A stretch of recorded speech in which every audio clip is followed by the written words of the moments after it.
Oigan, avancemos unos pasos más. Ahí hay un banco donde dejar al tío Morrie y descansaremos. ¡Estupendo!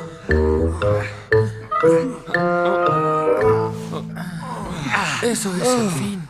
Así está mejor. ¿Ya casi llegamos?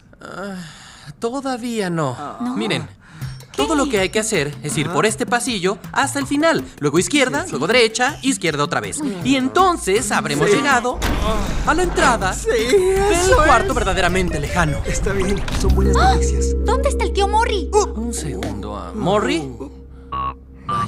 No puede haber ido Morrie. muy lejos. Aún lo escucho roncando. ¡Tío Morrie! ¿Estará por allá? ¡Tío Morrie! ¿Está por allá? ¡Tío Morrie! ¡Miren! Fue foul, fue foul. ¡Ay, no! ¡Smithy se fue! ¿Smithy? ¿Smithy? ¡Smithy! ¡Smithy! ¡Smithy! ¿Dónde estás? ¡Smithy! ¿Escucharon eso? ¿A dónde me fui? Un segundo. ¿Saben qué es esto? No. Es la entrada al cuarto de la entrada secreta.